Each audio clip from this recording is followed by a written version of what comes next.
ಎಲ್ಲರಿಗೂ ನಮಸ್ಕಾರಗಳು.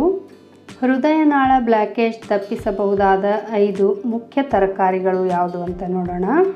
Heart problem ಈಗಂತೂ ಮಕ್ಕಳಿಂದ ಮುದುಕರವರೆಗೆ ಯಾರಿಗೆ ಬರುತ್ತೆ ಎಂದೇ ಹೇಳೋಕ್ಕಾಗಲ್ಲ. ಹಾಗಾಗಿ ನಮ್ಮ ಹೃದಯವನ್ನು ಸ್ವಾಸ್ಥ್ಯವಾಗಿಟ್ಟುಕೊಳ್ಳಲು ಈ ತರಕಾರಿಗಳ ಸೇವನೆ ಹೆಚ್ಚು ಮಾಡುವುದು ಉತ್ತಮ. ಈಗೀಗ ಹೈಸ್ಕೂಲ್ ಮಕ್ಕಳಿಂದ ಹಿಡಿದು ಹಣ್ಣು ಮುದುಕರವರೆಗೆ ವಯಸ್ಸಿನ ಹಂಗಿಲ್ಲದೆ ಹೃದಯ ಸಮಸ್ಯೆಗಳು ಕಾಣಿಸಿಕೊಳ್ಳುತ್ತವೆ. ಅದರಲ್ಲೂ ಹೃದಯನಾಳ ಬ್ಲಾಕೇಜ್ ತುಂಬ ಸಾಮಾನ್ಯ ಸಮಸ್ಯೆಯಾಗಿದೆ. ಈ ಸಮಸ್ಯೆಯು ದೊಡ್ಡ ಮತ್ತು ಸಂಕೀರ್ಣವಾದ ಅಸ್ವಸ್ಥತೆಗೆ ತಳ್ಳಬಹುದು. ಆದ್ದರಿಂದ ಯಾವಾಗಲೂ ಹೃದಯ ಮತ್ತು ಅದರ ನಾಳಗಳ ಆರೋಗ್ಯ ಕಾಪಾಡಿಕೊಳ್ಳುವುದು ನಮ್ಮ ಜವಾಬ್ದಾರಿ ಎಂದುಕೊಳ್ಳಬೇಕು. ಇದಕ್ಕೆ ಸುಲಭೋಪಾಯ ತರಕಾರಿಯಲ್ಲಿದೆ. ಕೆಲವು ತರಕಾರಿಗಳಲ್ಲಿ ಕಂಡುಬರುವ ಕರಗುವ ಫೈಬರ್ ಹೃದ್ರೋಗದ ಅಪಾಯವನ್ನು ಕಡಿಮೆ ಮಾಡುತ್ತದೆ. ಕಡಿಮೆ ಸಾಂದ್ರತೆಯ ಲಿಪೋಪ್ರೋಟೀನ್ಗಳು ಅಥವಾ ಕೆಟ್ಟ ಕೊಲೆಸ್ಟ್ರಾಲನ್ನು ಕಡಿಮೆ ಮಾಡಲು ಸಹಾಯ ಮಾಡಲು ಕರಗುವ ಫೈಬರ್ ಇರುವಂಥ ಆಹಾರಗಳತ್ತ ನಾವು ಗಮನ ಹರಿಸಬೇಕು.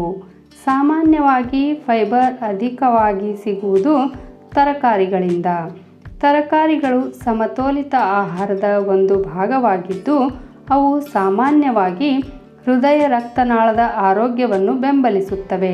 ಹಾಗಿದ್ದರೆ ಹೃದಯ ಆರೋಗ್ಯವನ್ನು ಕಾಪಾಡುವ ನಾಳಗಳನ್ನು ಬ್ಲಾಕೇಜ್ ಫ್ರೀಯಾಗಿಡುವ ನಾರು ಹೆಚ್ಚಿರುವ ತರಕಾರಿಗಳು ಯಾವುದು ಅಂತ ನೋಡೋಣ.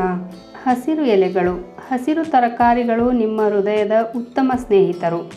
ಜೀವಸತ್ವಗಳು, ಖನಿಜಗಳು ಮತ್ತು ಆ್ಯಂಟಿ ಆಕ್ಸಿಡೆಂಟ್ಗಳು ಹೆಚ್ಚಿರುವ ತರಕಾರಿಗಳಲ್ಲಿ ಪಾಲಕ್ ಮತ್ತು ಎಲೆಕೋಸು ಸೇರಿವೆ. ಅವು ರಕ್ತದೊತ್ತಡವನ್ನು ಕಡಿಮೆ ಮಾಡುವ ಮತ್ತು ಸಾಮಾನ್ಯವಾಗಿ ಹೃದಯದ ಆರೋಗ್ಯವನ್ನು ಸುಧಾರಿಸುವ ವಸ್ತುಗಳನ್ನು ಒಳಗೊಂಡಿರುತ್ತವೆ. ಬ್ರೋಕೋಲಿ. ಮರದಂತೆ ಕಾಣುವ ಈ ತರಕಾರಿ ಒಂದು ಸೂಪರ್ ಫುಡ್. ಇದು ನಿಮ್ಮ ಹೃದಯದ ಆರೋಗ್ಯಕ್ಕೆ ಹೇಳಿ ಮಾಡಿಸಿದ್ದು. ಬ್ರೋಕೋಲಿಯು ಆ್ಯಂಟಿ ಆಕ್ಸಿಡೆಂಟ್ಗಳು, ವಿಟಮಿನ್ಗಳು ಮತ್ತು ಫೈಬರ್ನಿಂದ ಸಮೃದ್ಧವಾಗಿದೆ. ಅದರಲ್ಲಿರುವ ಸಲ್ಫೋರಾಫೇನ್ ಎಂಬ ವಸ್ತುವು ಹೃದಯದ ನಾಳದ ಆರೋಗ್ಯ ಕಾಪಾಡುತ್ತದೆ. ಟೊಮ್ಯಾಟೊ. ಹೃದಯ ರಕ್ತನಾಳದ ಆರೋಗ್ಯ ಕಾಪಾಡುವ ಆ್ಯಂಟಿ ಆಕ್ಸಿಡೆಂಟ್ ಲೈಕೋಪಿನ್ ಟೊಮೆಟೊಗಳಲ್ಲಿ ಹೇರಳವಾಗಿದೆ.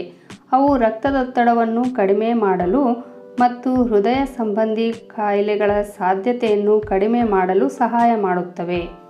ಆವಕಾಡೊ. ಮೊನೊಸ್ಯಾಚುರೇಟೆಡ್ ಕೊಬ್ಬುಗಳಲ್ಲಿ ಸಮೃದ್ಧವಾಗಿರುವ ಅವಕಾಡೊಗಳು ಹೆಚ್ಚಿನ ಪೋಷಕಾಂಶಗಳನ್ನು ಹೊಂದಿರುವ ಹಣ್ಣುಗಳಾಗಿವೆ. ಹೆಚ್ಚುವರಿಯಾಗಿ ಪೊಟ್ಯಾಷಿಯಂ ಇದೆ. ಇದು ರಕ್ತದೊತ್ತಡವನ್ನು ನಿಯಂತ್ರಿಸಲು ಸಹಾಯ ಮಾಡುತ್ತದೆ. ರುಚಿಯಲ್ಲೂ ಎತ್ತಿದ ಕೈ ಎನಿಸಿರುವ ಬೆಣ್ಣೆಹಣ್ಣನ್ನು ಹೆಚ್ಚು ಸೇವಿಸಲು ಹಿಂದೆ ಬೀಳಬೇಡಿ. ದೊಣ್ಣೆ ಮೆಣಸು. ಬೆಲ್ ಪೆಪ್ಪರ್ನಲ್ಲಿ ಫೈಬರ್, ವಿಟಮಿನ್ ಸಿ ಮತ್ತು ಎ ಎರಡೂ ಅಧಿಕವಾಗಿದೆ. ಈ ಪೋಷಕಾಂಶಗಳು ಹೃದಯ ರಕ್ತನಾಳದ ಕಾಯಿಲೆಗಳ ಅಪಾಯವನ್ನು ಕಡಿಮೆ ಮಾಡಲು ಸಹಾಯ ಮಾಡುತ್ತದೆ ಮತ್ತು ಒಟ್ಟಾರೆಯಾಗಿ ಹೃದಯದ ಆರೋಗ್ಯವನ್ನು ಬೆಂಬಲಿಸುತ್ತದೆ. ಈ ಎಲ್ಲ ತರಕಾರಿಗಳು ಹೃದಯ ಆರೋಗ್ಯ ಕಾಪಾಡುತ್ತವೆ. ಜೊತೆಗೆ ಹೃದಯವನ್ನು ಹೆಚ್ಚು ಆರೋಗ್ಯಕರವಾಗಿಟ್ಟುಕೊಳ್ಳಲು ಆಲ್ಕೋಹಾಲ್ ಸೇವನೆಯಿಂದ ದೂರವಿರಿ. ತಂಬಾಕು, ಸಿಗರೇಟನ್ನು ಹತ್ತಿರಕ್ಕೂ ಬಿಟ್ಟುಕೊಳ್ಳಬೇಡಿ. ಇನ್ನು ಒತ್ತಡ ನಿರ್ವಹಣೆಗಾಗಿ ಪ್ರಾಣಾಯಾಮ, ಧ್ಯಾನ ಕಲೆ ಕಲಿಯಿರಿ. ವ್ಯಾಯಾಮವನ್ನು ಯಾವುದೇ ಕಾರಣಕ್ಕೂ ನಿರ್ಲಕ್ಷಿಸಬೇಡಿ. ಉಪಯುಕ್ತ ಮಾಹಿತಿಗಳಿಗಾಗಿ ನನ್ನ ರತ್ನವಾಣಿ ಚಾನಲನ್ನು ಸಬ್ಸ್ಕ್ರೈಬ್ ಮಾಡಿಕೊಳ್ಳ್ರಿ. ಹಾಗೆ ಒಂದು ಲೈಕ್ ಕೊಡೋದ್ರ ಜೊತೆಗೆ ಹೆಚ್ಚು ಜನರಿಗೆ ಈ ವಿಡಿಯೋವನ್ನು ಶೇರ್ ಮಾಡಿರಿ. ಧನ್ಯವಾದಗಳು.